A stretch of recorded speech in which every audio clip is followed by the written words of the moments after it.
حضرت موسیٰ علیہ السلام اور فرعون کا واقعہ کچھ یوں ہے کہ ایک دفعہ فرعون اور اس کی بیوی حضرت بی بی آسیہ ایک ساتھ سیر و تفریح کے لیے نکلے۔ جب دریائے نیل پہ پہنچے تو اس وقت فرعون کی بیوی بی بی آسیہ کی نظر ایک صندوق پر پڑی جو دریا نیل پر تیرتا ہوا جا رہا تھا۔ یاد رہے کہ فرعون کا اصل نام ولید بن مسعد بن ریان تھا، جو کہ ایک بڑا ظالم اور سرکش بادشاہ گزرا، اور اس وقت مصر کے بادشاہوں کو فرعون کہا جاتا تھا۔ بی بی آسیہ نے فرعون کو مخاطب کر کے کہا کہ اس صندوق کے اندر کیا ہے؟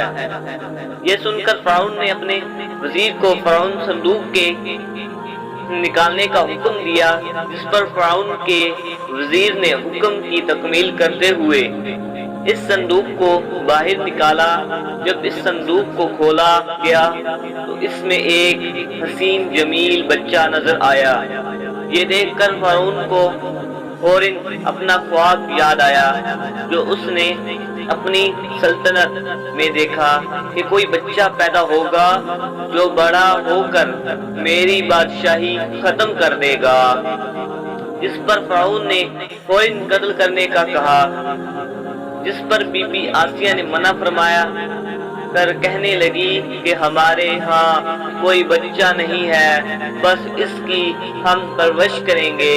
اور فرعون سے کہنے لگی کہ اگر آپ کو پھر بھی شک ہے تو اس کو آزمائیں کہ ایک طرف اس بچے کے بائیں طرف سے پانی رکھ دیں اور دائیں طرف سے جلتے ہوئے آگ کے کوئلے رکھ دیں گے۔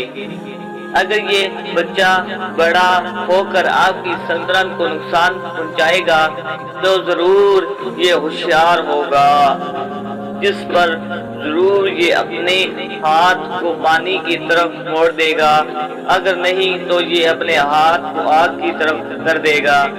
تب ممکن ہی نہیں کہ ایسا بچہ بڑا ہو کر آپ کی سلطنت کو کوئی نقصان پہنچائے۔ جس پر فرعون نے اپنے وزیروں مشیروں کو اس کام کے کرنے کا حکم جاری کیا۔ تب حضرت موسیٰ علیہ السلام نے اپنے ہاتھ کو جب پانی کی طرف بڑھانے لگے تو فوراً اللہ تعالیٰ نے حضرت جبرائیل علیہ السلام کو حکم فرمایا کہ فوراً جا کر حضرت موسیٰ علیہ السلام کے ہاتھ کو آگ کی طرف کر دے، تاکہ فرعون کو معلوم نہ ہو سکے کہ واقعی میں یہ وہی بچہ ہے جو میری سلطنت کو ختم کر دے گا۔ اس طرح اللہ تعالیٰ نے حضرت موسیٰ علیہ السلام کی فرعون سے حفاظت فرمائی۔